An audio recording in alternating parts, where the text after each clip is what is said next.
Welcome to the show that looks at truth, fiction, and reality with a smirk.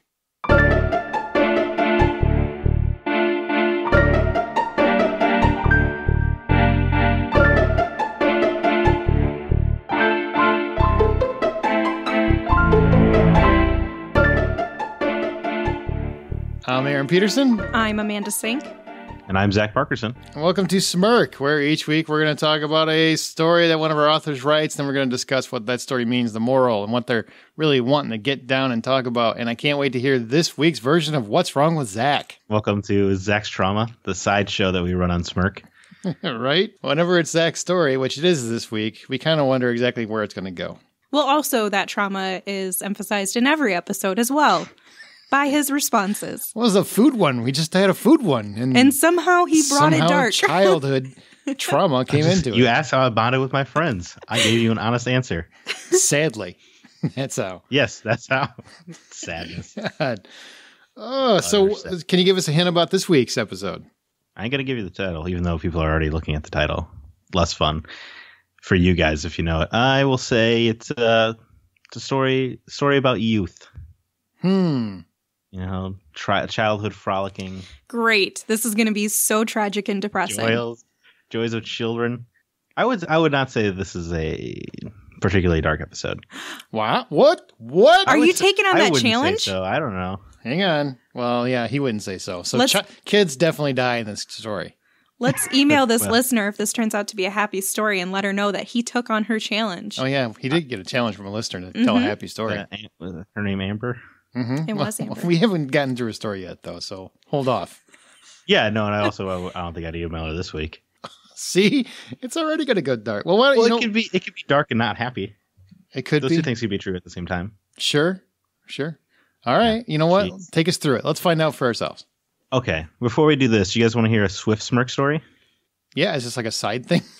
Yeah, this is just something I'm bringing to the table. How many side projects are we going to have on this show? Sweet. And if Aaron hates it, he can cut it. Okay. But I think it's going to be a fun way to get into my not as funny story. Oh, so it's going to be a mood breaker. Yeah, it's an icebreaker for listeners if you choose to keep it. Okay. It's really short. I feel like I've built it up as long as it will take to tell the quick story. Let's go. You got this. Oh, okay. So let's go. What do I call him? Mike. So Mike, he's at a bar drinking, and he's like 21 years old, and he meets an older woman. She's 35 or so. Anyway, they have a good time. They go back to her place. They fool around. Let's say they fool around a few more times after that. So anyway, so Mike grows up. He's probably about 35 now, and he meets this cute 20-year-old girl at the bar, and the tables are a bit turned, right? So he's kind of seeing the other side of it. She says, my parents aren't home, which is he should probably have stopped right then and there. Generally, yeah. But he goes with her to her place, and he's like, man, this place kind of looks familiar. No! Oh, God! No! You are joking right now. Finish the story. No kidding. About 15 years later in this guy's life, he's going to the same house with the woman's daughter. Did he do it? Did he do it? The best part of the story, however, is, hey, Mike, did you got out of there right away? No, of course not. I hooked up with her that night a few times after. Oh my God. Did he leave Mom a note on the fridge or something? Does she know? The good thing her parents were actually gone. No, no. According to him, they never went back to her place to do anything because he couldn't take the risk. Wow. That would be amazing. Now he just needs to get grandma and he's got the whole line. Yeah. Or wait for that girl to have a kid. Wait, what if it was his daughter? She's a few years too old. I did the math before I made that statement. Don't worry. That would have been an even cooler story. I didn't. I was just like, wait, what if it is? That would be a gross story. That's why. You would have already heard this story on Dr. Phil. Man, that's still a pretty messed up story and hilarious. I love it. You say messed up. I think it's kind of cool. Obviously, they want him in that family. Is she? Yeah. Are they still like a thing? No. Well, how do you keep dating when you know you slept with the girl's mom? You can't ask her to marry you because you're going to have to eventually meet your mother-in-law, who you once banged. That'd be a great toast. to the man that I know really gets it done right. Oh, boy. Wow. That's a great one. That would have been a great, just normal episode story. Would you sleep with someone else, with the girl? Yeah. After you I was considering that, but I really don't know what kind of questions we're going to be able to ask without getting to the explicit tag, so. That's funny. Oh, I love that. Tell your quote-unquote friend, high five. Yeah, definitely not me. I'm not Mike. And really, you had to ask him, would you why would you leave? They're two completely different people. Anyway. Did he rate him on a scale? Like, who was better? That would have been awesome. I should have. Very wrong in every way, but still funny. I would assume the older woman, right? She's got more experience. I'm not touching this with a 10-foot pole. There's no right answer. Nope. See, this is why you couldn't make an episode out of it. Probably not. All right, let's get into your real story. Well, all right, yeah. How are you going to compete with that? You know what? Get into your real story while I sit over here and contemplate your previous story. In reflection. To yourself. With the mic muted. All right. Gather around the campfire for a story that's not going to live up to what I just told. Okay. Nothing good.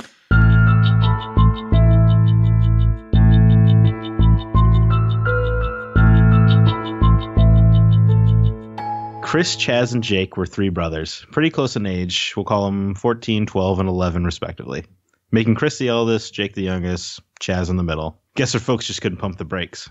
Now, on days after school, the brothers three would often explore as kids do. The bike path, the abandoned warehouse near the home, woods nearby. They would often be out long past when the sun went down, and even later still. Their parents never seemed to mind. Of course, they got in their fair share of shenanigans, trouble here, trouble there, but Mom and Dad rarely found out. Siblings tend to have pretty tight lips when it comes to one another's secrets. One day, Jake tells his big bros of this monster of a kid that he knows. Jake hung out with this kid once in the treehouse behind his house, but the little psycho started grabbing frogs from the nearby river and torturing them, ripping limbs off, slashing them up, real serial killer and training type stuff. So the brothers hatch a plan. They know the route to the kid's house through the nearby woods. They had spent so much time in them, they knew how to get through the whole neighborhood, no trouble at all. Combined with the knowledge that serial killer boy was going to be at his martial arts class this day, smart move teaching that kids more ways to destroy things, by the way, getting in was no bother. So they sneak their way into the kid's treehouse and do the only thing teenage boys can think to avenge those frogs. They wreck shop of the place, breaking everything in it using the serial killer kid's own baseball bat. They smash everything, including all the windows. Rich kids get the best tree houses. Eventually, their ruckus draws the attention of the neighbors. They claim the cops have been called, so the brothers bail. Chris and Chaz leave immediately, but Jake's running behind. The brainiac decided to jump down. Probably would have been okay if he hadn't landed on a shard of glass from the broken window. He went right through the shoe and into his foot. Now, Chris and Chaz are solid brothers, so they limp their little brother all the way home. Luckily, the folks are out, so they sneak into the bathroom and get to work. Chris manages to pull the glass free of the foot, and Chaz manages to bandage the wound with what was in the house. They clean up the mess well. This isn't the first rodeo cleaning up a mess. Through a combination of reappropriation of lunch money and five-finger discounts, they manage to keep bandages incoming to Jake's foot. Jake's foot bleeds a lot and hurts like hell, but keeping a big wound a secret always comes with a price. And the parents were never the wiser. That's my story. Wow, that was really freaking dark. I like the sexy one better. Zach, I don't know anyone who Dark? can make something as dark as you can. Somehow, this is your talent, is to make any moment in life sad and almost appalling and shocking. But I saw it as brotherly love. What are you talking about? Yeah, no, just talking about ripping limbs off of frogs. Loyalty. You know what? They were the kid. doing That was the other kid. They were doing a good thing, trying to stop a serial killer in action by scaring the pants out of him, so he stops before he starts. But he already started. Couldn't agree more, Aaron. Exactly. He's saving lives. These kids know what they're up to. Yep. And then his brothers, they stood by him. They stayed by his side. Yeah, and no snitching. You know what I'm saying? But then again, I don't know what the moral is. I guess. Yeah, what do you think the moral of the story is? Is this like an inner story from your childhood? Were you the one with the frogs? Now you're getting ahead. Were you the one with the Jump at the gun on the podcast. Were you the one with the frogs? I think it's no matter what, brothers will have your back. Okay. Amanda? I don't know, because I want to say something positive and uplifting like Aaron just did, but it's your story. So Yeah, the moral of the story is you gotta get better tree houses so you can secure your kill den. Are you joking? No, you're not Yes, joking. I'm joking. Yes, I'm joking. Yeah, this is my confession, everyone. I am a serial killer. Kind of disappointed. I was really hoping that was the moral. I don't know. I mean, I guess something along the lines of what Aaron said. What is the real moral? Okay, the moral is going to tell you a little bit about how I'm going to answer some of my questions, but my moral is kids need to find themselves in trouble. Okay. There you go. I gotcha. You following? Amanda, you following? I feel you. I'm sorry you can't see me nodding. I nodded and I looked up to the right. Oh, okay. You No, can't that's see good that. for radio. Yeah. Yeah, nodding. Really sells the podcast. All right. It seems almost universally agreed upon these days that kids have less freedom. Is this a good or a bad thing? Well, Come on, Miss Psychology. Yeah, there you go. I don't Use really that know that they expertise. have less freedom. I mean, in some ways, I feel like they do, and I see your point. But in other ways, in terms of their ability to go out and do something without parental consent seems to be more common. And there's also not as much monitoring for social media and online activities. So I feel like that gives them a lot of freedom too. I'll agree with the internet, but you don't think kids are more reined in when it comes to going outside? Well, but I don't feel like that's a restriction of their freedom. I think that's a choice. I think that's a choice that they're making based on I think we their... might have fundamental disagreements about human nature. Well, I mean, do you really think that fascinated. do you really think it's not a choice that they go, like what else is the reason for them not going outside? From the parents' perspective? Well, I'm talking from like the kids' perspective. Well, because their parents told them to and they suck. Okay. I'm just saying. I think the freedom is important. I feel like I see a lot of parents these days being more restrictive than I remember my parents being, and I certainly more than the stories you hear from your grandparents. But in some ways, I feel like there's the restrictions they have are more about protecting them because there is a lot more bad things out there, if you will. It's more common and prevalent.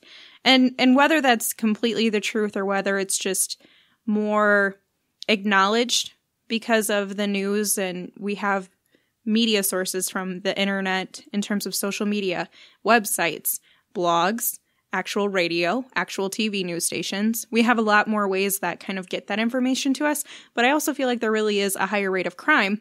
So in terms of limiting children, I feel like it's not a restriction of their freedoms. Sometimes it's just a protective nature to keep them safe. But I don't think kids sitting inside is really about their parents' decision. I feel like the majority of it is the kids' decision and their laziness. And whether that comes on the kids or it comes on the parents for raising them that way and not forcing them to do things, there's still a lot of intellectually engaging activities that you can do inside, but you really should have your kid also trying to do stuff outside and keeping their activity levels higher. And I mean, if you don't have them burning off all that energy that they have, and it just kind of like just builds up throughout the day, they're going to get to their end of their day, and they're going to have a hard time going to sleep and sleeping throughout the night, which is going to make everything worse for the next day. So I feel like it's a perpetual thing that continues on, and I don't really see it as a restriction from the parents and their freedoms. I think it's just the choices that are made. Kids don't want to go outside because there's not other kids going outside. I'm kind of with Amanda on this one, actually. I guess I kind of see what you're saying, but I really think, if anything, parents are more lax nowadays because they just let their kids do whatever they want. You can go out and you be on social media and they're not making them go outside and get into trouble. And, I don't think it's so much restrictive as it is. Parents are busy. They're living their lives. They're not really paying as much attention. Kids are more focused on video games and electronic and technology. All things of technology, social media. Everybody's obsessed with social media. So all they do is look at their phone. If they were outside, all they would do is look at their phone outside. And here's another great point. I'll make this quick because, Zach, I'm sure you have a lot you want to say too. But kids are going to imitate their parents. When parents are lazy, they get home from work and they have a lot of things they could be doing. Let's say inactive. Inactive. Okay, I'm sorry, I won't say lazy. Well, I mean, this is what I do too. But anyway, so when somebody gets home, they have a long day, they kind of want to just relax. A lot of people go to social media or a movie or They'll play a video game or something. Those children are going to imitate their parents' actions. If the parents aren't out being active and doing something outside, maybe with their kids, the kids are going to see that action and be like, wow, well, then I guess I should just hang out inside and watch YouTube or play a game or whatever, just like the parents would do. That's not always because of the parents. So I think sometimes kids just see their friends doing it, or they're inclined to sit around and play video games. That's just what they like. But I mean, if your parent is the one helping engage you in outside activities. Parents should say, let's go outside. Let's go get outside. Yeah. Why don't you go out with your friends? Oh, you don't have any that actually go outside? Well, then let's go outside, you and I, or something. Yeah. Right. And if they take them outside, or if they just continue to do outside activities, they're going to see that as a common aspect of life. And they're going to be like, wow, well, dad goes outside or mom goes outside for a walk every day with the dog or whatever. And you can make that a family activity.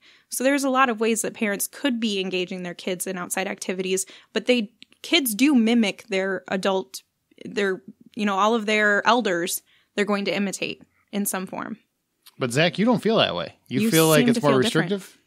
You don't think 11 to 14-year-old kids try to do the opposite of what their parents do? I think that is true, but I also think most 11 to 14-year-old, actually, probably 10 to 25-year-olds would prefer to be on their phone or playing a video game or watching a movie than they would be outside doing some kind of physical activity. Or raiding a treehouse of a kill den. I feel like they don't get the chance. I feel like people think crime is much more prevalent than it is, even though crime rates have gone down 50% since the 60s or whatever the hell it is. But we live in such a fear culture with our media that everyone thinks if they send their kid outside, they're going to get kidnapped within the minute. That's just not the case. According to all my true crime podcasts, it's all true. You walk outside. Aaron, you really got to stop listening to those. I really do, man. Because I walk outside and I'm like, who's that sumbitch? I don't know you. And it's the mailman. I mean, they didn't do anything. And he doesn't, and you do know him. I do. Why's your hand in my mailbox? Oh, never mind. Sorry. No, I think kids have. When I was a kid, it was go wherever you want. Just be home by the time the sun goes down, pretty much. Mm-hmm. Same here. And by the time I had my little cousins who are about 15, 20 years younger than me, when they were kids, it was you can go to the end of the street. And I feel like it's gotten to maybe just hang out in the driveway. And now it's just, just stay inside. And staying inside is a lot easier because of media or technology and social media and video games and all that. But I feel I love video games more than most people I know. I still found plenty of reasons to go outside when my parents were letting me. I feel like kids aren't getting the same freedoms. And I think that is because the parents are scared. It's possible. I don't think that's fair to the kids. It's possible, but I would not be able to. I just couldn't agree with you that that's the majority. To me, from the kids that I've witnessed, so like friends of mine that have kids, that age and whatnot, it's the kids. Like they're constantly complaining that they can't get them out of the house. They don't want to go outside. They don't want to play sports. They don't want to do this. They don't want to exercise or go out and play ball or catch or whatever. Just do something outside the house. All they want to do is sit on their phone or talk to their friends or Insta or Pinterest or whatever the hell or Snapchattle, whatever. Yes, Snapchattle. Yeah, it's a new one. Haven't you heard? Nobody uses Snapchat anymore. I haven't heard because I don't use it, so I wouldn't know. Interesting. Anyway, do you consider these parents in the story neglectful for not noticing their children's injury? Neglectful? Yeah. No. That's a heavy term. No, not at all. Not at all. Because how about dumb? You consider the parents dumb? No, absolutely not. Okay. If that were the case, I would have to call my mom neglectful and dumb because she didn't know all the stuff that I did. And she was neither one of those things. So no, absolutely not. I think kids are excellent at masking the things that they want to hide. And that's why there's so much. I mean, parents already have such a hard time understanding their children, and the things that they're able to hide from their parents it just makes everything a little bit worse. So I think that kids are just kind of masters at their secrets and being able to hide things. Okay, Are you really watching every aspect of your child? Parent you here a second. No, I know. I mean, I agree that kids are masters, crafty bastards. Yeah. Let me throw some adulting down here. As the only parent here, let me tell you. It's not so much that parents are dumb. They're naive enough to trust their children. So they want to believe that their kids are telling them the truth. You want to believe that your kids are being honest with you and you want to give them that benefit of the doubt. Now, kids have this tendency to automatically assume, my parents, you don't trust me, you don't believe me, you don't do this. Man, every time they let you go in the bedroom and they go to bed thinking you're going to be there for the whole night, that's a parent trusting you, because most parents, trust me, gut reaction when I was a kid, I'd sneak out all the time. I get it. So the fact that you actually, go to your room and then you go to bed, that's trusting your kid. All these times when you say go to your room or I'm going to a friend's house, and half the time we know that the kids are not going to that friend's house. They're going somewhere else. But you have to trust them that they're going to be smart and do smart things. So you're trusting your kid. Now, kids use that to their advantage. Absolutely, because kids are crafty. But I don't think that makes the parents dumb or neglectful or anything else. It just means that they are trusting their kids more than they probably should. I agree with that. I mean, I wasn't saying the parents are dumb by any means. And I wouldn't call it neglect for not noticing. I think kids are just pretty good at hiding stuff when they want to. And then, like you said, the parents trust them in what they're saying. Now, could that be, after so many times, should you maybe recognize when your kid is lying or not? Hopefully you pick up on it. Sometimes you do. You absolutely know they're lying. I can't tell you how many times I knew my kids were lying. I'm just like, hey, yeah, I know. You got me this time, boy. You got me. You didn't get me. I saw it. I knew what you were doing. It's just you have to, at some point, you have to, as a parent, I believe, you have to have enough faith in, if you have faith in your children, you have to let them make life mistakes and learn from those mistakes so that they can learn the same lessons that you learned by making the same life mistakes. Well, and that's what I was going to say, too. But not enough parents are just like what Zack's saying, where they won't let them make those mistakes. Mm-hmm. They want to just keep them sheltered, and that's where I see what his point is. Yeah, no, I totally agree with that, too, in terms of both of you saying that. I think that that's one of the biggest problems with kids not knowing what to do in circumstances or make those reasonable decisions while they're growing up, is that's how they're going to learn. If you don't allow your child to make decisions when they are growing up, then as they become adults, they won't be able to make those decisions. Mm-hmm. And that is a part of just the lifespan psychology. Like, you have to understand that kids need to be able to make those choices. If you never trust them enough to make choices, then they're not going to be able to make them as they grow up, and transitioning into adulthood is going to be even more difficult for them. Why do we fall, Mr. Bruce? So you learn to pick ourselves up? Exactly. David Esquire, he knew what he was writing. Excellent point, Amanda. Excellent point. No, I mean, I don't think the parents are neglectful. I think a lot of times when you're reading the news, like about a kid who fell off a bridge or something, weird example. I feel like people always jump to the parents being bad. I don't think that's true. I think kids just, they know how to lie better than people want to believe. Children falling into an animal exhibit and being killed by an animal. Well, it kind of sounded like maybe that was their fault, but you just wanted an example. There are times. I was trying to help you. I think that's a really interesting point. I think parents really believe they either want to trust them too much, or they still see them as way younger than they are. So either one of those is probably a fault. The third question, I think, is just a softball, by the way. Did you get into anything similar in your youth with your siblings or close friends? Ooh, no serial killer duns that I can remember. Did you get into... I'm sorry, can you repeat it? Did you get into anything similar in your youth with your siblings or close friends? Not the murdering part of frogs. I probably did that too. The story is about Aaron. The answer is yes. I don't know if I necessarily want to tell you what I did. We want you to tell us what you did. Let's hear it. All right, I'll give you here's a softball. Come on, AP. You ain't getting the good stuff. Let's see. I did steal my mom's car. Wow.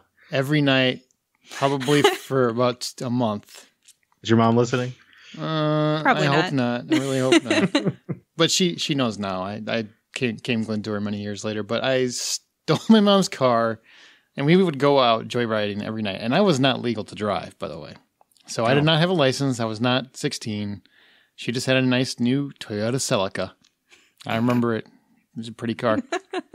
Did you ruin it? I did. So that's when you came clean. When she found it totaled. Well, one time I came back and I snuck in and pulled into the garage and hit the garage and then acted like nothing happened. So there's marks on the car, obviously, but there's also a dent in the garage. And I just kept walking by like nothing happened. And she's like, really? I didn't notice that? You think I'm stupid? And eventually I had to say, I don't know what happened. I don't know why that would be. That's weird. But yeah, I would drive around town. Auto coverage? I don't know how many times cops almost like would pull up behind me and we'd be freaking out. Like, oh, I don't have a license. It's my mom's car. And she put me in jail. And she totally would. So, but yeah. So there you go. I did that.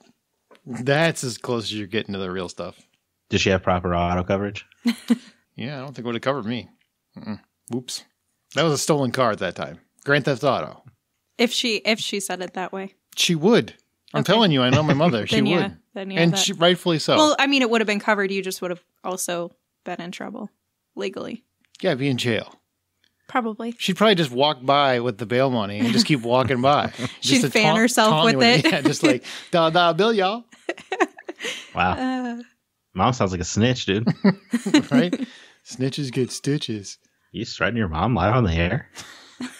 I mean, I just said what I said. Amanda, what about you? I don't think I was as rebellious as you were. I snuck out a couple of times. It was very minimal.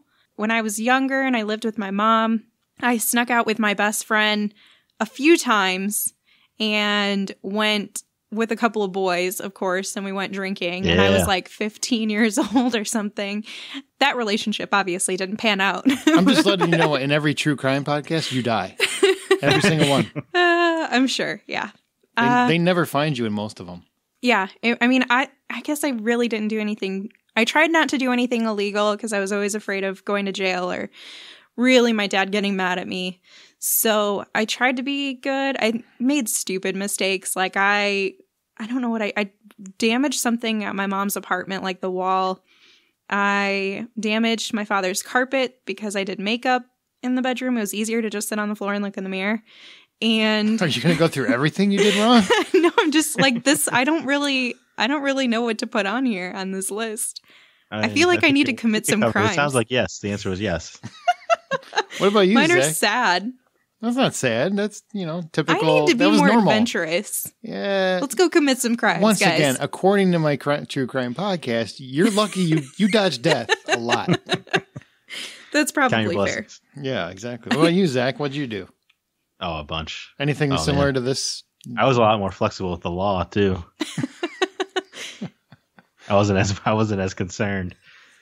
Oh, I mean, I think we've hinted before my garden theft spree, but yeah, I have so many shenanigans. I was in school suspension more often than I was in my classes, I was always up to no good. I know how that goes. I feel you. Yeah, I mean, specifically a fun one is me and my brothers and my cousins, like a group of 5 of us, all snuck into a chip warehouse. Like potato chips? They were hungry. Potato chip, except it was like some weird foreign chip. Okay. And we all snuck in, and we thought they were closed. They were very much open, but we decided to go for it anyway. We snuck like in between pallets and stuff as forklift drivers drove by, and managed to we got in far enough to steal a bag of chips for each of us and snuck back out. That's like Ocean's 11 for potato chips. It was so fun, and the chips were horrible. None of us ate more than one chip. They were so bad. I thought of another story, and it's actually kind of scary. Now I'm a little surprised I didn't go to jail. I don't think I've told you guys this story before, but if I have, just stop me. So when I was in high school, I was the one with the vehicle, and I had a couple of friends I had one friend, and he was like, hey. That's a sad story. No. I'm just, for this story, I was only friends with one of them in the vehicle. That's the point of this. And so he was like, hey, let's skip class or whatever. We'll go for a ride, whatever. And I was like, okay, fine. I hated that school anyway. So we get in the car, and he's like, oh, a couple of friends are going to come tag along too. And I was like, oh, sure. That's fine, I guess. Like, I don't know them, but hopefully it's not weird. It's a car full of dudes. So I was like, this is probably not a good idea. Once again, you end up dead. So we're driving around. I'm spending my gas money, and I did work for my gas money. And these are some horrible dudes you're hanging out with. I know. So then no they're chivalry like, at all. take me over to, or do you mind stopping over at my grandma's house? I want to stop and grab something or say hi to her real quick. And I was like, this is a weird activity to do when you skip school, but sure, let's go to grandma's house. It was right by where we were, coincidentally. So we pull up to the house and they're like, oh, you can just wait here. We'll be right back. And I was like, I'm smarter than this. I don't really think so. So they go inside and I could see that they were being a little weird about getting inside, but it turns out it was his grandma's house. Mm-hmm. I ended up leaving them there. Good. Because, and as I found out later, they were robbing his grandma's house. And they wanted me to be their escape driver. I was like, you SOBs. I have a clean record. Did you say SOB? Because that would be the weirdest thing ever. Can I say that on the show? No. Okay, that's why I didn't say it. This is what we call jokes. I used a lot of F-bombs in that scenario. I was like, man, the worst thing I've done is like get speeding tickets. That's good. Why? People always get like, man, I wish I would have done more when I was young. No, you don't, because looking back, there's a lot of jail time that could have happened. It's just, yeah, but if it didn't happen, then no regrets. They're cooler stories if you got away with it. There's a lot of people that didn't get away. I got a buddy who totally got caught when I did not on something. Trust me, it's not as fun. It's not as fun. It's not worth the risk. It's not. You know, I'm all for a few light B&Es, but to rob your own grandma? It was so mean. That's pretty messed up. They didn't even tell me this was their intention. Like, oh, hey, at least tell me that who's going to be down with robbing somebody's grandmother? They could have said, hey, we're going to. grandmother. That's awful. It was terrible. They're not friends. No, they weren't. You should have known when they didn't want to give you gas money. Well, I didn't ask them. I was always very polite, and I always tried to help other people. So I'll drive you around your minor crimes. Well, and I knew there was something sketchy about that. Just the way. At least they you're looked at the smart enough house. to leave them. Hell yeah, I don't care. Bye, Felicia. I didn't. Wow. I didn't get a text though. I heard about it a little bit later through my cousin who was dating this person. Like saying what? We were robbing my grandma? Saying, hey, where'd you go? Like, I didn't tell them I was leaving. I just saw them. I was like, nope. Put that in drive, and I was gone. All right. What else we got, Zach? Well, that was all. That was 3 questions. Okay. I can think of a bonus question. Do you think that serial killer got what he deserved? Probably not. Oh, no? What, you think he should have been hit with the bat directly? He should have gone to therapy. He should have. Well, I don't know. It depends on, did he get therapy before he killed anyone? That's really the important question. Did he get what he deserved? No. Because I think if they knew that he was killing frogs in that story, they should have went to the police or someone of. That's beyond. This dude's weird. That dude needs some serious therapy soon. So that's what I would have done instead of breaking out his treehouse. Yeah. Sounds more fun. Don't make the serial killer angrier. That's what I would say. That's how all 3 of those boys end up dead. That's how they end up on Aaron's true crime podcast that he listens to. You know, he wasn't really a serial killer until they busted up his treehouse. Then all of a sudden he snapped, killed all 3 of them. And their mamas. Followed him with a blood trail on his foot to their house, killed them and their family. You guys think this is truth or fiction? It sounds real. I'm praying it's fiction. Truth. What? Yeah! Are you one of them in the story? Were you the serial killer? Not the serial killer. You were one of the 3? I was one of the brothers. Knew it! Were you one with the foot damage? No. Okay. So you're I am the eldest brother. You're swifter. I knew it! It was the youngest brother who got messed up. So can I ask you what happened with the alleged serial killer? Do you know? He knew it was us, but he could never do anything about it. We just kind of never really hung out with him again. Have you seen him on the news or anything? Yeah, maybe he's like doing a long con. 25 years later, he's going to come back for retribution. Has he been on one of my true crime podcasts? He could have been. He might be. Listen to those frog stories, guys. Interesting. The name of the story, Siblings. Aww. It sounds so sweet and loving. It was kind of a happy story. Tale of brotherly bonding. We kept that stuff a secret we kept that foot a secret from my mom for an irresponsible amount of time. I hope she hears it now. Did the foot end up okay and everything? Yeah, it was kind of miraculous. It actually was fine. The trick was that, he still had to go to gym class and stuff, so he just kept just battering open the wound every day. Yeah. Been there too. Keeping a wound a secret? Oh, I broke my foot, and my mom, because I skipped so much, my mom didn't believe me that it was broken, so she made me go to school, and I had to go to gym class, and they even took me to somebody in the nurse's office, and he said, he thinks it's broken. She's like, I don't care. You send him to gym class. So I had to go to gym class on a broken foot. And then later I got an x-ray and found out it was actually broken. Yeah. that Even the sounds- that nurse does sound didn't familiar. believe you. Yeah, because my mom's a nurse. To be fair, I missed the month of October, so it isn't like she didn't have justification. Well, that is the month of Halloween, so I understand. Good choice. Yeah, you had to prep for your costume. Yeah, right. There's a lot. All right, well, as our show goes, we will occasionally pick listener stories to read and discuss on Smirk. If you'd like the chance to have yours read, email them to mystory@smirkpodcast.com. We got a couple more coming up. Join the conversation by joining our Facebook group or follow us on Twitter @SmirkPodcast, and be sure to use the show's hashtag Smirk. And please be sure to share the show if you're really enjoying it. Please share it on your social media outlets, Reddit, Facebook, Twitter, whatever you use, because that's how people will find out about it. And don't miss an episode. You subscribe on your podcast app of choice and check out our website at smirkpodcast.com. And as you write your own life story, always remember to tell it with a smirk.